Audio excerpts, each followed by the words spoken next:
orangnya happy banget waktu itu, bener happy banget gitu.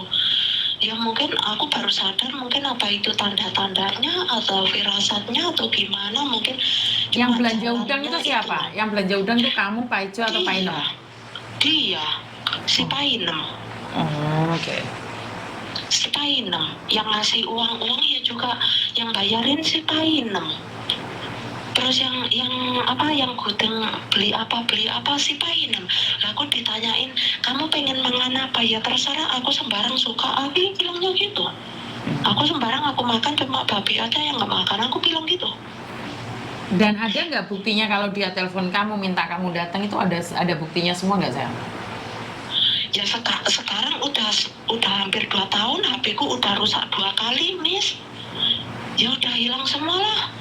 Tapi dulu waktu pertama waktu kejadian itu kan ada Pak Pul yang bersamaku di situ ya, rekaman miskolannya apa itu aku kasih tahu, cuma sama Pak Pul itu kok nggak difoto, nggak di ini gitu loh.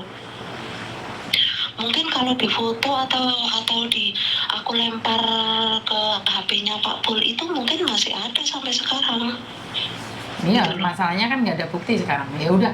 Iya. Ini kok katanya teman-teman dengar cerita ini kamu pernah curhat ke orang lain juga? Iya. Lah kenapa kok masih curhat sama Miss Yuni? Ya aku cari Miss Yuni dari kemarin nggak ketemu, Miss. Sebenarnya cari Miss Yuni karena nggak dapet, cari siapa saja gitu. Iya. Oke, terus sudah telepon nih sama Miss Yuni.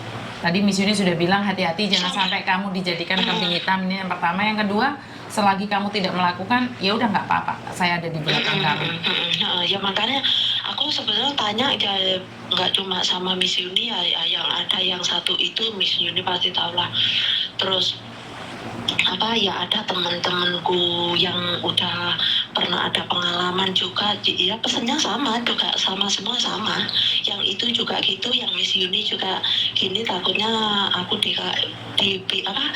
dikambing hitamkan gitu. Terus yang temanku ya ada juga bilang, nah kamu hati-hati aja ya, pokoknya jangan sampai kamu jadi kambing hitam gitu juga. Banyak pesan kayak gitu nih. Ya udah, intinya adalah kamu masih bekerja di majikan itu, kamu masih bisa proses, ya udah nggak apa-apa loh. Nanti kalau kamu butuh bantuan tak simpen nomormu lah gitu ya. Painem, Paijo, Parnem ya kamu ya. Soalnya waktu kejadian itu aku juga pernah telepon Miss Yuni berapa kali itu juga. Oke.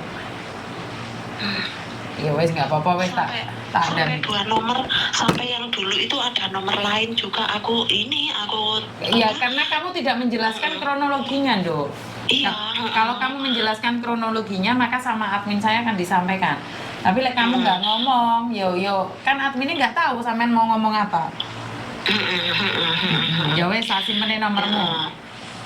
Jadi aku harus gimana nih, pokoknya itu kalau nanti di situ yang aku bayangin loh Miss ya, masuk ruangan pastinya ya, masuk ruangan terus diinterogasi, maksudnya minta keterangan gitu.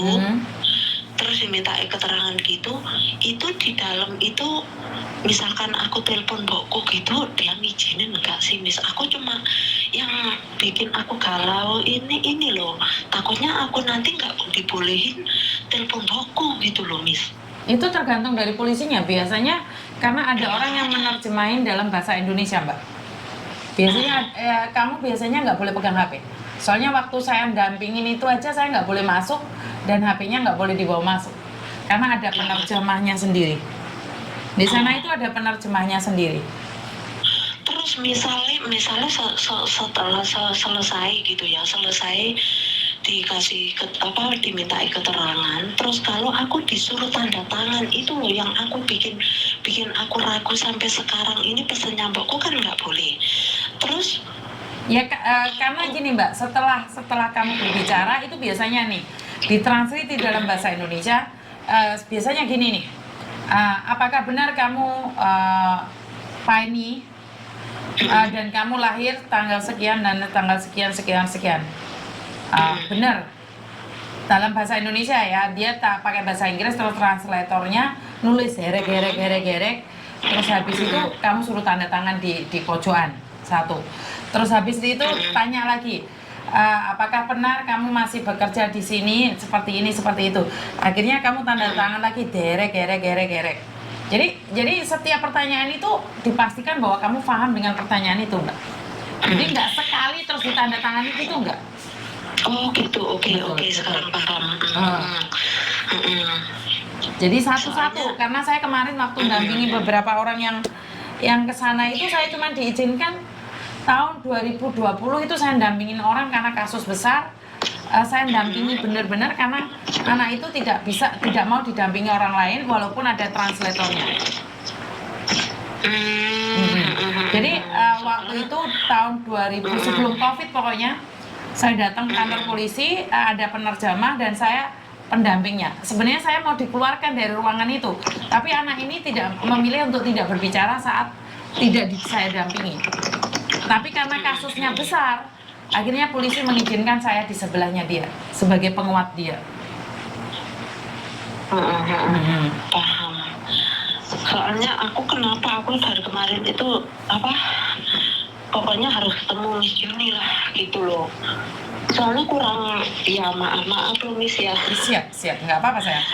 Nggak apa-apa. Kalau Miss Yunis kan saya selalu bilang bahwa saya tuh lebih bahagia saat hidup saya bermanfaat. Kalau pengalaman saya, ilmu saya bisa membantu kamu, kenapa enggak ya? Saya beruntung karena dulu saya sering mendampingi mbak-mbak yang kasus. Jadi saya tuh tahu benar seperti apa, bagaimana. Dan di ruangan itu sangat dingin sekali. Jadi kalau kamu dipanggil, sebaiknya bawa jaket atau slayer. Dingin banget. Dan jika sampai makan siang belum selesai, biasanya itu memang sampai malam, berjam-jam. Paling minim itu 4 jam, Mbak. Oh gitu ya, itu aku udah mikirin dari situ, nggak mungkin sejam 2 jam. Ya. Aku pikirkan itu udah pasti.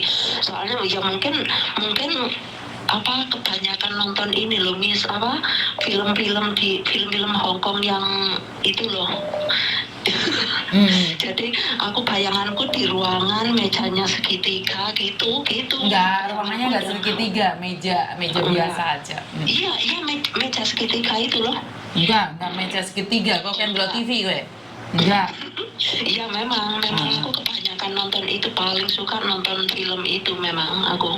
Ya udah bayanganku di kepala sampai detik ini ya meja segitiga itu. Ya wes, intinya adalah nggak ada masalah ya. Berarti gitu. Dari awal ditanya misalkan kelahiranku, namaku ini, aku nanti cocok tanda tangan, misalkan majikanmu ini itu tanda tangan gitu. Oke. Jadi mereka itu per lembar, per paragraf itu ditandatangani saya. Jadi bukan satu lembar itu tanda tangan satu, enggak. Jadi per paragraf, ditandatanganinya per paragraf. Oh gitu, soalnya kurang jelas, dari sininya kurang jelas, aku sekarang udah paham. Paham ya, karena Miss Yuni pernah mendampingi dan saya tahu sendiri. Oke, Miss. Terus apalagi ya, tadi aku mau tanya apa ya? Bentar ya Miss. Makanya sering-sering delok drakor, makan di hidupmu drakor. Di drama Korea wong iso urip meneh, kuwi painem iki ora urip meneh. Aku malah nggak pernah nonton drakor loh. Ya kan korban-korban dari film-film tuh kamu itu. Sampai ngerti penjara iki apa? Bayang nih tok iki. Enggak, yang aku lihat itu loh Miss, sinetron Hongkong yang apa itu namanya? Yang polisi-polisi itu. Ya iya. Lah iya itu kan drama toh, Mbak. Kan podo ae karo drakor toh iku. Saking model Cina. Gusti Allah pangeran. Aduh. Ada apa lagi? Ya. Sebentar. Ya ini loh. Satu ini loh, nanti kalau setelah dimintai keterangan itu loh, aku yang itu pastinya, soalnya Pak Pol juga ngomong sama mbokku itu pasti ada dimintai tanda tangan gitu loh. Iya. Cuma yang ngobrol sama mbokku itu kan yang pakai telur bebek itu, yang di luar, bukan yang di dalam itu, bukan. Oh jadi Pak telur bebek. Iya. Padahal biasanya yang interogasi itu bukan Pak Telur Bebek, biasanya Ya, Pak Putih itu. Iya, Pak aku Ansa udah itu. ngerti itu, udah paham. Kalau nggak yang putih, yang pakai rompi itu loh, rompi hitam. Betul. Ya, Yang jadi terus Pak ada tanda Pak pengenal Putih. itu kan. Kalau nggak Pak Putih ya Pak Telur Bebek nggak masuk itu. Nah, makanya itu yang ngobrol sama mbokku itu kemungkinan yang pakai telur bebek, soalnya dia ngomong sama mbokku, kamu gini, kamu jangan menghalang-halangi pembantu kamu begini-begini gitu. Iya. Jadi ya karena itu Dia lebih biar berhati-hati. biar ngasih keterangan apa yang dilihat waktu kejadian gitu. Pak Telur Bebek bilang gitu sama si Mbok gitu loh. Ya aku sih paham gitu loh, gitu loh. Nah, ya korban TV sinetron Hongkong ora paham ya lucu iki. Ya intinya nanti kalau nggak Pak Rompi Hitam ya Pak Putih. Kalau Pak Telur Bebek kayaknya nggak masuk di area itu. Nggak mungkin. Aku udah bayangin nggak mungkin Pak Telur Bebek itu, nggak mungkin. Yang pasti yang Pak Putih atau yang Pak Rompi Hitam itu udah pasti. Udah ada di kepalaku itu, pastinya itu. Ya paling sing apa itu yang interogasi kamu ki sekelas Andy Lau, Jackie Chan iku bener. Ya betul. Udah aku bayangin Miss itu. Nah ya gak mungkin lah Pasti itu nggak Pak mungkin. Telur Bebek itu nggak mungkin. Pak Telur Bebek ini ngecek jalan. Nggak mungkin itu loh, nggak mungkin gitu loh.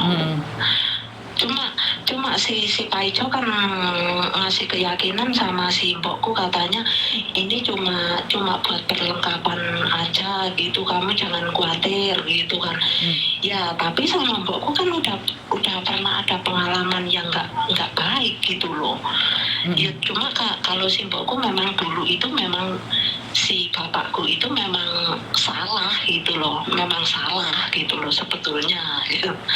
Ya wes, lek ngono wes paham toh. Saiki Iya, paham. sementing awakmu lebih hati-hati lagi.